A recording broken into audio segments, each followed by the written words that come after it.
Welcome to The Explainer. Today, we're diving into a tough but super important topic. What happens when a private, personal struggle becomes a public spectacle for online cruelty? Let's start right here with this quote because it gets to the heart of the matter. This is all about empathy, right? Understanding that something like incontinence is a medical condition, not a choice. But online, well, that empathy can vanish in an instant. And that's the big question we're tackling. How does a deeply personal medical issue get twisted and used as a weapon online? And, more importantly, what can you actually do to protect your family from it? Okay, so first things first. Let's really understand why a condition that's already so sensitive, like incontinence, can become such a powerful target for online bullies. The sad truth is, bullies are always looking for something that makes a person seem different. So for a kid who's already dealing with the private stress of a condition like incontinence, that vulnerability is exactly what a bully might latch onto to try and cause public shame. Now, this is where things take a really dark turn, because when that kind of harassment jumps from the school hallway to a smartphone, the entire game changes. And let's be clear, we're not just talking about teasing here. Cyberbullying is deliberate. It's using technology to humiliate someone, often by spreading private or false information about them for everyone to see. And it is happening a lot. Just look at this number from the 2023 Youth Risk Behavior Surveillance System. 16% of high schoolers said they were electronically bullied in the last year. That's a huge number. You just have to wonder how many were targeted for something totally out of their control, like a medical issue. This chart right here, it perfectly explains why cyberbullying is just a whole different beast.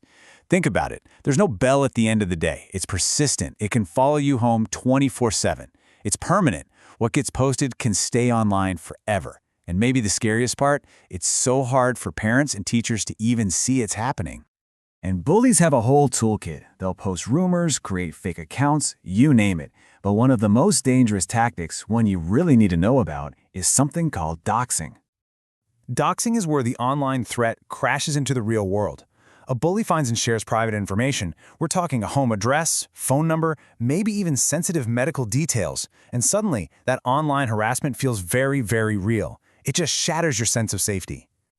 Okay, that was heavy, but you are not powerless here.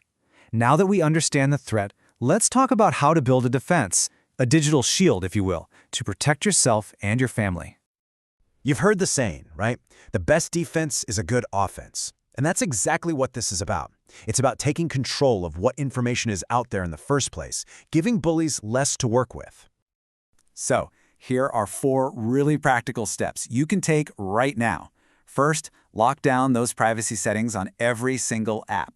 Second, shield your info. Use a throwaway email for new accounts. Third, just think before you post anything personal. And finally, be really careful with those third-party apps that want to connect to your social media. These simple moves can make a world of difference. So, being proactive is key. But what if it's already happening? What if you're in the middle of it? You need an action plan. The very first step is just knowing what to look for. Keep an eye out for these red flags. Is your kid suddenly way more secretive with their phone? Are they having big emotional reactions to whatever's on their screen? Or are they withdrawing from friends? These could be signs they need help. And if you suspect something's up, here's your 5-step playbook. Notice the signs we just talked about. Talk to them. Ask gentle questions. Document everything, and I mean everything. Screenshots are your best friend. Then, report it to the platform and the school. And most of all, just support them. Let them know you're on their side and this is not their fault. Now, in the heat of the moment, your first instinct might be to fire back a response. Don't. It almost always pours fuel on the fire. Instead, your immediate actions are this. Keep the evidence, screenshot everything, and then, and only then, block them, cut off their access. And I need to be crystal clear on this point.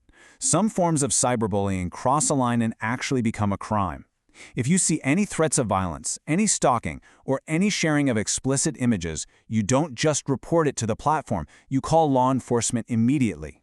So building that digital shield, knowing how to fight back, those are absolutely essential skills for navigating the world today.